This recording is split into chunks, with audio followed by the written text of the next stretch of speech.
আসসালামু আলাইকুম my YouTube family. দেশ বা দেশের বাইরে যে যেখানে আছেন সকলকে সালাম। সকলে যেন সুস্থ সবল থাকতে পারেন আর নেক পথে চলতে পারেন, এই দোয়াই করি আল্লাহ পাকের কাছে। আর আপনারাও আমাদের জন্য দোয়া করবেন, আমরা যেন সুস্থ সবল থাকতে পারি আর নেক পথে চলতে পারি। আজকের ব্লগ স্টার্ট করি। বিসমিল্লাহির রহমানির রহিম। সকাল সকাল উঠে সকালের খাবার তৈরি করে তারপর আমি ঝাঁটপাট দিয়ে থাকি। তো সকালের খাবার 7:30টার মধ্যে তৈরি করে ফেলি, তারপরে দালান উঠোন সব আমি ঝাঁট দিয়ে পরিষ্কার করে নিই। আমি শুনেছি বড় বড় মৌলানা সাহেবদের বলতে যে সকাল সকাল উঠে যদি ঝাঁটপাট দেওয়া হয় তো ঘরে বরকত আসে, উন্নতি আসে, অভাব দেখা দেয় না। তাই আমি সকালে ঝাঁটপাটটা করে নিই, মোটামুটি 9টার আগে করে নিই, স্বামী দোকানে যাবার আগে। তারপরে ঝাঁটপাট দেওয়া হয়ে গেছে। এবার আমি কিছু কাপড় ধুয়েছিলাম, সেগুলো শুকোতে দিচ্ছি। ছাদে যাচ্ছি না, ছাদে এত রোদ যাওয়া যাবে না, তো আমি উঠানেই শুকোতে দিয়ে দিলাম। শুকোতে দেওয়ার পর এবার আমি আমাদের বাড়ির ওপাশে একটু জায়গা কেনা আছে, সেখানে আমি গাছ বসিয়েছি, যেমন কুমড়ো দানা, শশা দানা। তো এগুলো বসিয়েছি, একদিন পানি দেওয়া হয়নি, তো পাশের পুকুর থেকে পানি নিয়ে এসে পানি দিচ্ছি। পানি দিলে গাছগুলো খুব ভালোভাবে ফুটে উঠবে। তবে এত রোদ্দুর উঠেছে যে যতই পানি দেওয়া হোক না কেন সঙ্গে সঙ্গে শুকিয়ে যাচ্ছে, দুবেলা পানি দিতে হবে, তবে গাছগুলো ভালো হয়ে উঠবে। এদিকে একটা লেবু গাছ বসিয়েছি, তাতে একটা ছোট্ট লেবু ধরেছে। এই গাছটা লেবু সমেত কিনে নিয়ে এসেছিল আমার স্বামী, তবে লেবুগুলো সব বাচ্চারা পেড়ে নিয়েছে, আবার লেবু ধরছে। তো ঠিক মতো যদি পানি দেওয়া যায় গাছটা খুব ভালোভাবে বেড়ে উঠবে আর ফলনও হবে। আজকে আমি বানাবো মুরগির মাংসের হোয়াইট বিরিয়ানি। আজকে আমার ছোট মেয়ের কাছে যাব বোর্ডিংয়ে, তো বোর্ডিংটা একটু কাছেই আছে, তাই একটু দেরি করে যাব, 11:30টার সময় বেরোবো।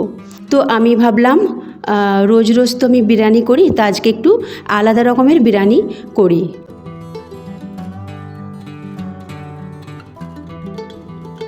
তো এখানে 1 কেজি মুরগির মাংস নিয়ে এসেছে, বড় বড় পিস করে নিয়েছি। এটা আমি ম্যারিনেট করেছি আধ ঘন্টা আগে।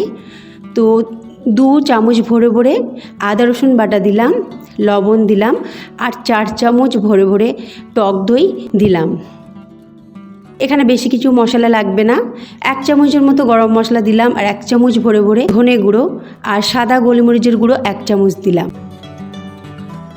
এখানে 8খানা জয়িত্রী আর জায়ফলের 4 ভাগের 1 ভাগ নিয়েছি। এটাকে হালকা আমি ভেজে নিয়েছি কম আঁচে, তারপরে একটু কুটে নিলাম।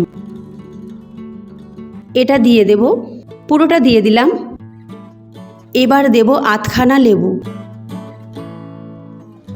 লেবুর রসটাকে আমি বার করে নিচ্ছি, এবার ভালো করে মিশিয়ে নেব। হাতের সাহায্যে খুব ভালোভাবে ম্যারিনেটটা করবেন, আর কম করে আধ ঘন্টা এটাকে ম্যারিনেট করে রাখবেন। যদি সারা রাত ম্যারিনেট করে রাখেন তাহলে আরও ভালো হবে। তো আমার কাছে টাইম ছিল না, আমি রাতে ম্যারিনেট করতে পারিনি, তো সকালেই এটা করলাম। আধ ঘন্টার মতো ম্যারিনেট আমি করেছি।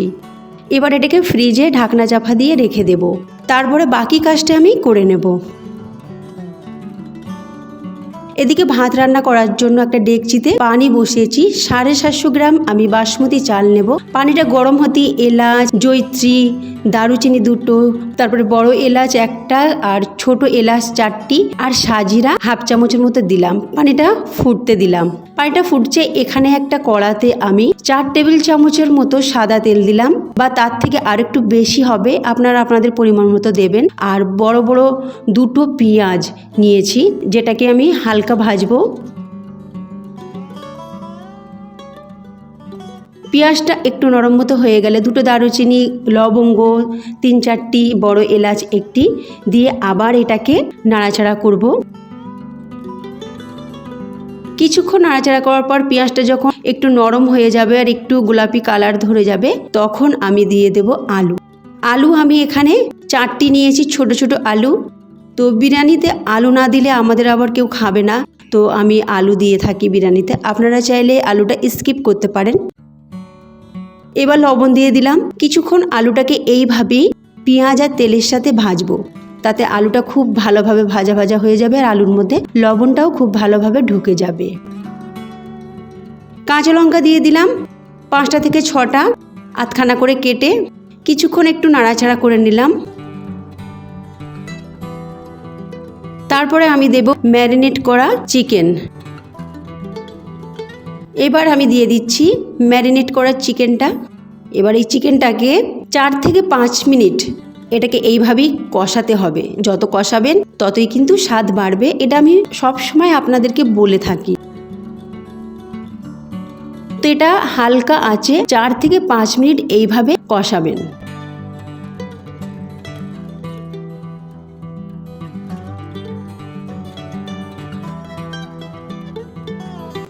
এবার দিয়ে দেব গরম পানি। আমি সবসময় বলে থাকি মাংস রান্নাতে কিন্তু আপনারা গরম পানি ব্যবহার করবেন। যখনই মাংস রান্না করবেন পাশে গরম পানিটা আগে থেকে রেডি করে রাখবেন। তো একটু করে গরম পানি দেব আর মাংসটাকে কষতে থাকবো। 4 থেকে 5 মিনিট কষানোর পর তারপরে পানি দিয়ে মাংসটাকে আরও ভালো করে কষে নিচ্ছি 2 থেকে 3 মিনিট। এইভাবে একটু একটু করে পানি দিয়ে মাংসটাকে খুব ভালোভাবে কষে নিতে হবে। আবার আমি পানি দিচ্ছি। এবার একটু ভালো করে নাড়াচাড়া করে নিয়ে ঢাকনা চাপা দিয়ে 10 মিনিট কম আঁচে রান্না করব, আর মাঝে মাঝে কিন্তু ঢাকনা খুলে চেক করে নেব। এদিকে কিছু মশলা আমি নিয়েছি, সাজিরা হাফ চামচ, মৌরি হাফ চামচ, গোলমরিচ 8-10টি, একটা তেজপাতা আর দারুচিনি 2টি। এটাকে হালকা ভেজে নিয়েছি, তারপরে মিক্সিতে পিষে নিয়েছি। সবটা দিইনি, একটুখানি রেখে দিয়েছি। এই মশলাটা একদম শেষে আমি দিলাম, দিয়ে কিছুক্ষণ এটাকে কষাতে হবে। তারপরে ঢাকনা চাপা দিয়ে আরও 2 মিনিটের মতো এটাকে রান্না করব কম আঁচে। তারপরে গ্যাসের ফ্লেমটা বন্ধ করে দেব।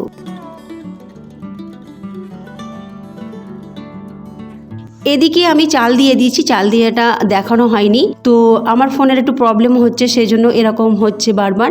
তো চালটা আমি ধুয়ে রেখেছিলাম আর 1 ঘন্টা ভিজিয়ে রেখেছিলাম, তারপরে আমি চালটা দিয়েছি। আর 6 থেকে 7 মিনিট জোর আঁচে কিন্তু এই বাসমতি চালের ভাতটা তৈরি করবেন, তার থেকে বেশি না। আর জোর আঁচে করবেন, তাহলে আপনার ভাত একেবারে ঝরঝরে একটা একটা হবে। আর যখনই চালটা দেবেন তখন একটু সাদা তেল আর একটা পাতিলেবুর রস দিয়ে দেবেন, তাতে ভাত একটা একটা হবে আর সাদা ধবধবে হবে। ভাতটা আমি ছেঁকে নিয়েছি আর একটা বড় প্লেটে ঢেলে পাখার তলে দিয়ে দিয়েছি। মুরগির মাংসটাও ঢাকনা খুলে একটু নাড়াচাড়া করে দিলাম। দেখুন এই রকম হয়েছে। আর একটু ঠান্ডা হয়ে গেলে তারপরে আমি এটাকে লেয়ার দেব, মানে দমে বসাবো। তো একটা চাটু বসিয়েছি গ্যাসে, সেটা হালকা গরম আছে। আর তারপরে একটা কড়া নিয়েছি স্টিলের বড়, তাতে আমি প্রথমে ভাতগুলো দিয়ে দিলাম। ভাতটা দেখে আপনারা বুঝতেই পাচ্ছেন কতটা ঝরঝরে আর একটা একটা হয়েছে, আর একেবারে ধবধবে সাদা। একটা ভাত আর একটা ভাতের সাথে একদমই জড়ায়নি, আর ভাত একটাও কিন্তু ভেঙে যায়নি। তো আমার মতো যদি এই টিপসগুলো ফলো করে আপনারা করেন তো আপনাদের ভাত দেখবেন একেবারে একটা একটা একেবারে গোনা যাবে। এবার আমি সমস্ত মুরগির মাংসটা এইভাবে দিয়ে দিলাম, পুরো ভালো করে সব গ্রেভি সমেত দিয়ে দিলাম। আর ওপরে একটা লেয়ার দিয়ে দিলাম ভাতের।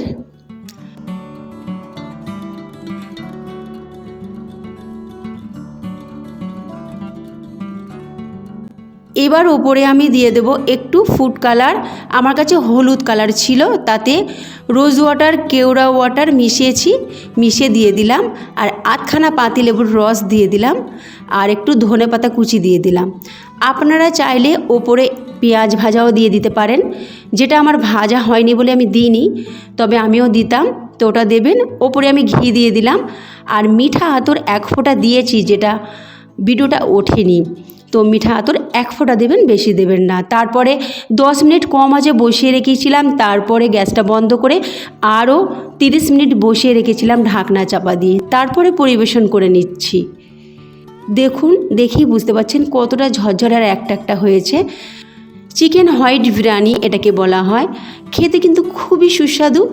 আর আপনারা চাইলে রঙটা নাও দিতে পারেন, আমি একটু হলুদ কালার দিয়েছি যাতে একটু সুন্দর দেখায়, সেই জন্য।